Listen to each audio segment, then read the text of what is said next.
Morning, guys and gals. Froggy here. What I'm going to do today is try and fix a leak that I have in my AC system on my old workhorse O2 Suburban.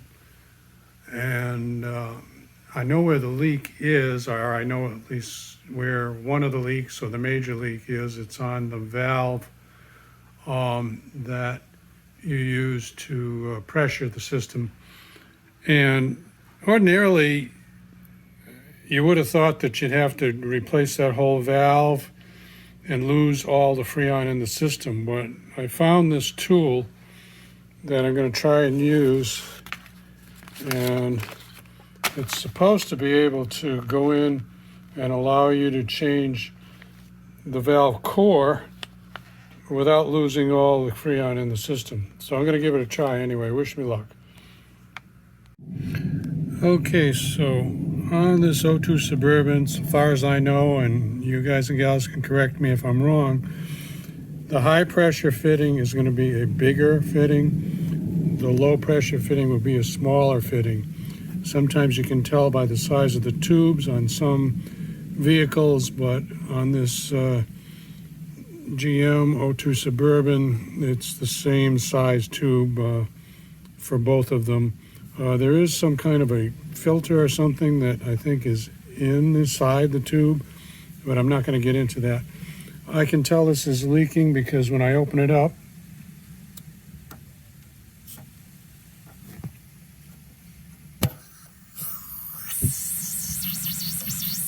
hear it? And there was some pressure too.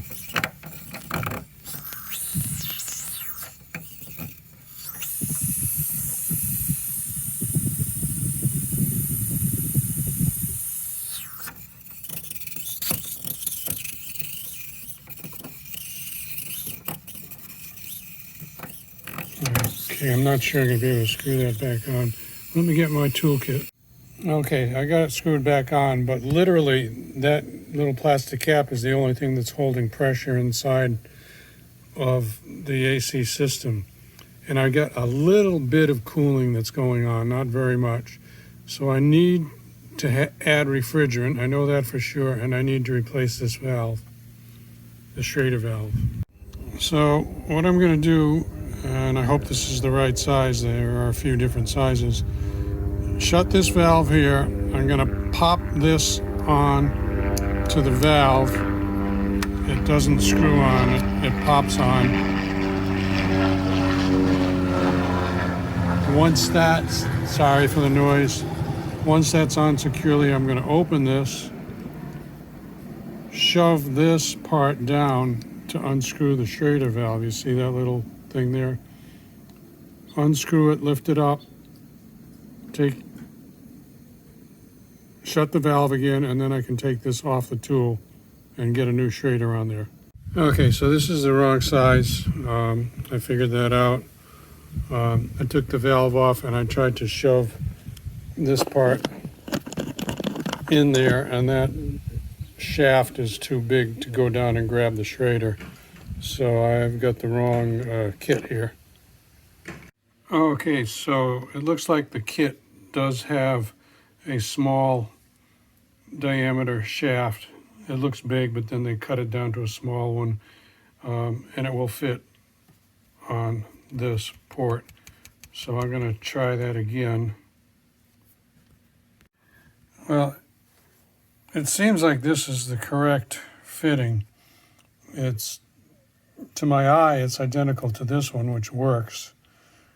I tried just tightening up the Schrader, and it leaks a little bit less, but it still leaks. And I think I'm going to have to replace this with another kit, or replace the housing that the Schrader sits in, which is another possibility. So here's where we are. I did some research. This one has a Schrader valve inside. This one apparently has a ball valve, a known problematic GM ball valve. There's a Dorman product or item that will change this from a ball valve to a Schrader valve. So I ordered one of those, and I also ordered an original equipment just in case. And also, some of the videos tell you need a special tool, octagon, 8-sided. This is only 6-sided, so a deep socket will get this off. Maybe the 8-sided fitting happened after 2002. I'm not sure. So anyway, tomorrow or the next day, I will continue this for you guys and gals. Okie dokie, guys and gals. We're back on the 2002 Suburban AC, and we have a valve. Hold on, and I'll tell you which valve it is. Okay, I wrote down on these things. They're very convenient on an 02 Suburban, and they're like Schrader valves, like your tires on your vehicle or on a bicycle. This is the low pressure here. I marked it low. This used to say high. I guess it got rubbed or something. The high pressure is bigger in size slightly than the low pressure. And what I found out, very simple diagnosis, when I unscrewed this, I could hear a little bit of refrigerant coming out. So I know this valve is bad, and this is a known problem. Let me show you on the bench. Okay, it's a known problem on General Motors. I've got 2 replacement valves here. This is an original, and I want to try and show you. It's actually like a little ball, like a little black ball. It's covered with some kind of a sealant. And that's the thing that wears out on these GM products. This is a replacement here from a company called Dorman, and it changes that ball into a regular Schrader valve. I put it next to there. See that in there? Just like on your tire, on your bicycle, it's a Schrader valve. So I got them both. Oh, one more thing, sorry. This is a special socket. It's got eight flats on it. Most sockets have 6 flats on it, or 12. This has 8, so you need this special socket to get these off. Or you can use some vice grips, I suppose, if you want to bubba it up. And trust me, I've done that before, so I'm not denigrating anybody who wants to put pliers on it. But this will keep everything nice. And these are all pretty cheap. They're like all $5 a piece, I think, $15 for the whole thing. I got them both because at the time I was ordering parts for the job, I didn't know that this one had that ball thing in there, and I didn't know that ball fails frequently. Now, having said that, my truck has got about 125,000 miles on it. It's an 02, so this is the first time I've had a problem with that. So I don't know. Some people who have their AC serviced more frequently, or I'm not sure, but they wear out that valve. So I think I'm going to put this one in and do the conversion, and then fill it up with R134 and hope it gets cold again. Okay, let's go.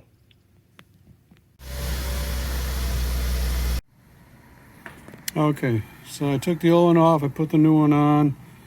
There was a brief amount of pressure coming out, but I was not so much pressure that I was able to just shove it on there and then tighten it up. So now we have ready to put some R134 back in. So this is my R134. I'm a little bit of a prepper, making preparations. And whenever I find out that the state of California or the federal government is going to outlaw something, but I know there's still a lot of need for it, like older vehicles that use R134 or R12. I think I have a few cans of R12 also. I'll go out and buy some. This should last me until I'm gone. For family, friends, that's a big can of R134. And here's the funny thing, that's 30 pounds. Is that net weight, 30 pounds of R134. Mostly you buy it like 1 pound or 2 pounds in the little cans. And they usually have a, crappy way to put it into your system. But anyway, I'm going off on a side note. This cost me about $60, and the can in the store costs you about 20 or 25 bucks. So go figure. Anyway, let's hook up my gauges and put some in. There is one other thing. If you have elected to evacuate your system, you would have pulled all the oil out. I think it's called PAG oil, and you need some PAG oil in the system for lubrication of the various moving parts that the R134 comes in contact with, mainly the compressor. So if you did that, then you got to put some oil back in. I'm not getting into that because I did not remove any oil. Okay, so most of these manifolds have a little parking place for the connections like that, and they're marked low and high, and this one goes to your tank. So I'm going to just hook those up off camera. I love it when a company puts a little extra thought into the design of the box. Look at that. They give you a little hole there so you don't have to crimp your hose trying to connect it. Then you can leave the tank in the box. Some guys will take the tank out, but I think this protects the tank if it fell on its side or something like that. Anyway, connections. All my connections are done. All my valves are closed. All right, this one's not a quick connect, quick disconnect. That one's just a regular screw on. Okay, this is just some extra thing that I've got hanging here. Don't worry about that. That's for using the little cans you buy at the big box store. All right. Okay, I've got the bottle open. I did a little bleed here to get some air out of this hose. I've got the low open at the manifold. I've got the low open at the AC system. So there is some pressure going in now, I believe, to the system. And what I've got to do is start the truck up, and then the compressor will actually draw the refrigerant in faster than just letting it go in on its own. So let's start the truck up and turn the AC on. Okay, I'm going to try and let you listen to the AC compressor coming on and off.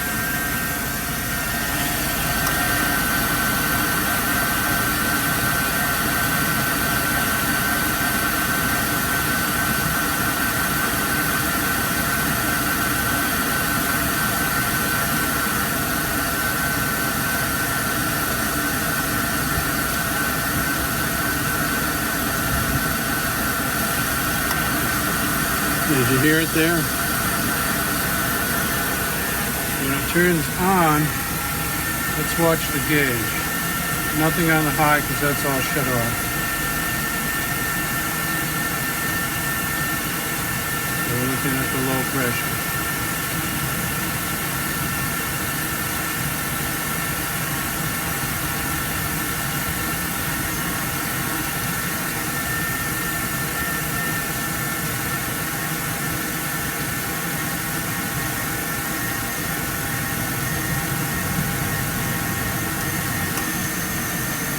As you hear it come on, it sucks and the low pressure drops a little bit.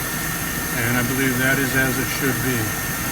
Now let's use our finely calibrated thermometer hands and We'll feel some of these pipes. Oh, that's very cold. Condensation is forming on the outside. That's warm there. And it's warm on the bottom. Someone put it down in the comments if they know what the bottom pipe is on this car. This is either the evaporator or the condenser, and then up at the front near the radiator. I think that's, I'm not sure. One is evaporator, one is condenser. And the compressor is way down below there.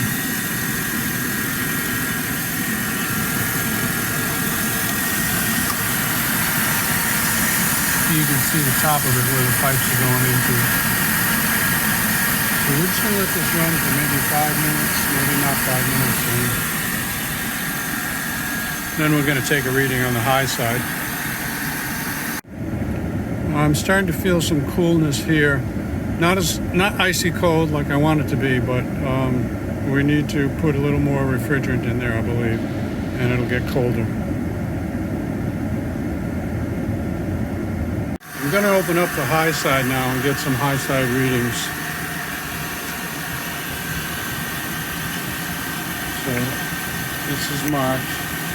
Now, really nothing yet. That's just in the manifold because I did not open the other valve yet. And let's open that now. I'm going to show you the gauge while I open it up. Should get a reading. There we go.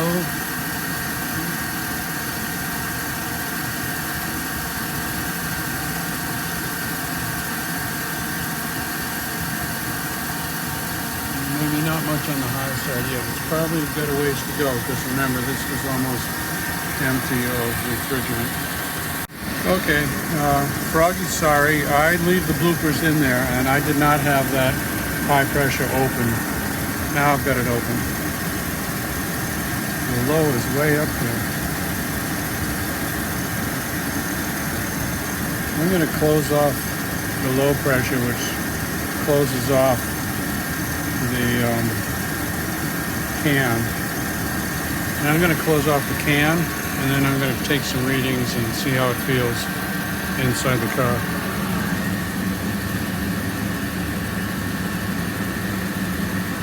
All right, can is closed. I'm going to go back open on the low.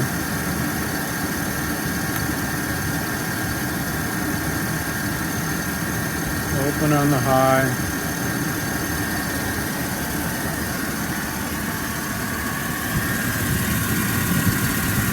Open.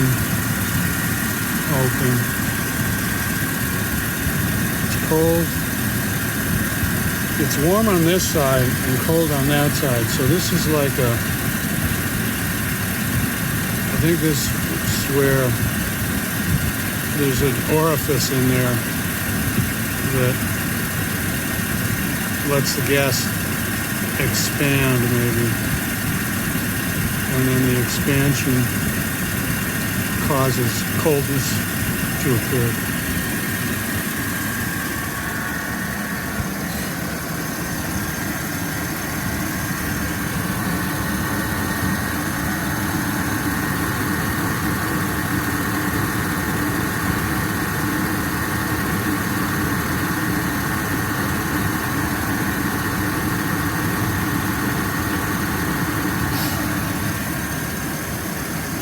So they're both reading the same right now.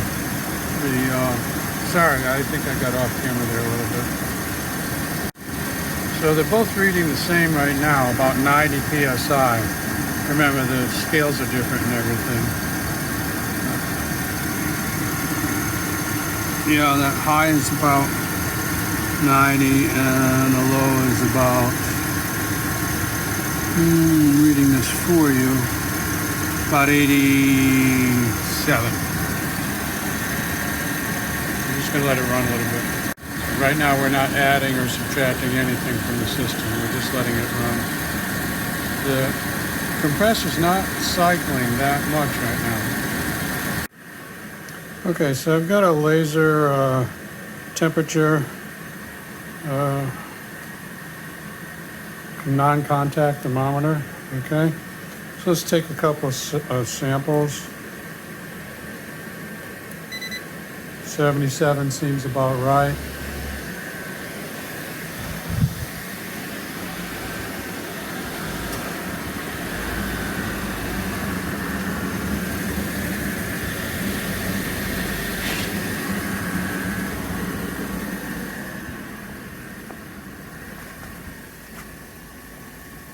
Here's a sunny spot. 102 on my front deck. That seems about right. Let's get a reading in the inside the truck.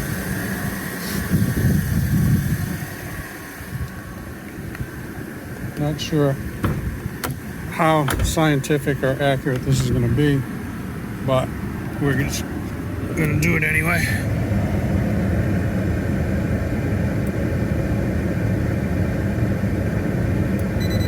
55, baby. I think that's a good one.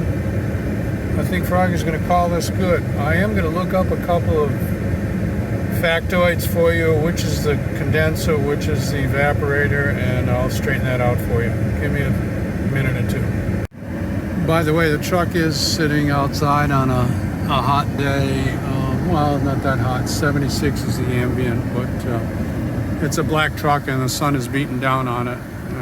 And so I think that's good enough performance for the air conditioning.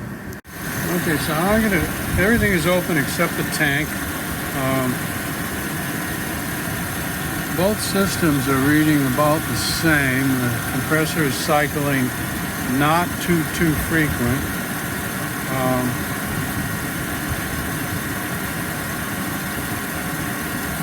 I want to say a minute, every minute.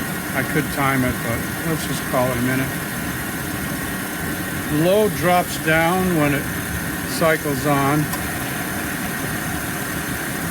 and when it shuts off, low goes back up.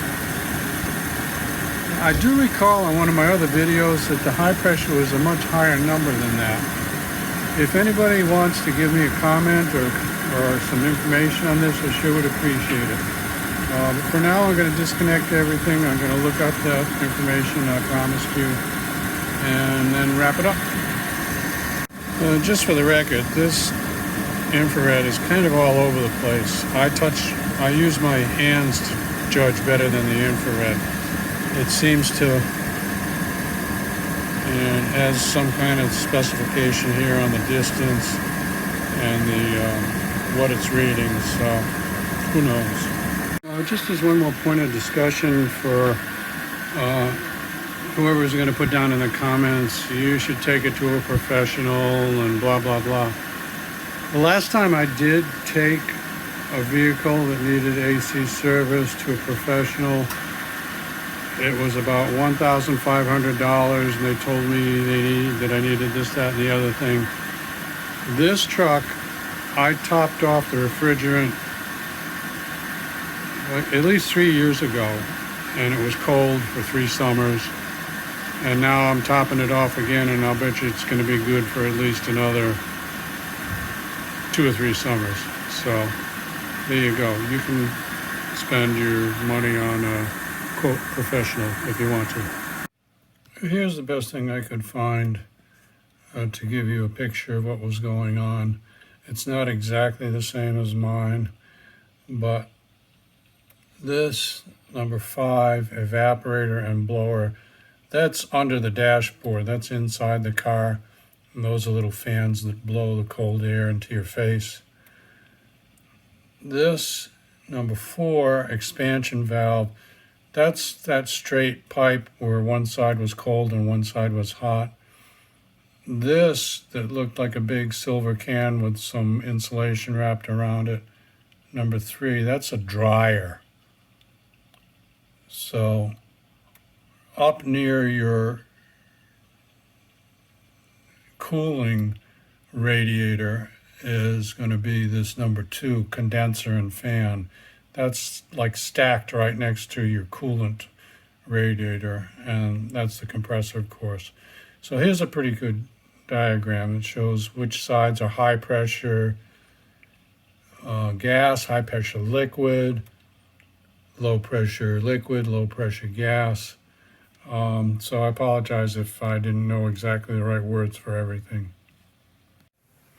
Here's a chart of what the pressure should be on a properly functioning system. And let's look at 75 degrees or 80 degrees right in there. So my low reading was higher than that, and my high reading was lower than that. So I'm not sure what's going on. If you have an idea, please give it to me in the comments. It was blowing cold air though. Okay, I need to add a couple more things. Couple of things I did not do that I should have done. First is when you're adding the refrigerant, you should turn the can upside down. That's why it's made with that funny looking the handles on it, because that way you're adding liquid to the valve of the can instead of gas. It will also work with gas, but I guess it's slower. And the other thing is you should have the engine revving about 2,000 RPM, and I had it at idle. And that might be the reason why my readings were off. Again, put something down in the comments, guys and gals, if you have any information for me. See you later. Give me a thumbs up or a like if this helps you out. Subscribe to my channel if you want more from Froggy. Ring the bell if you want notification. Be safe, have fun. Froggy out. Bye-bye.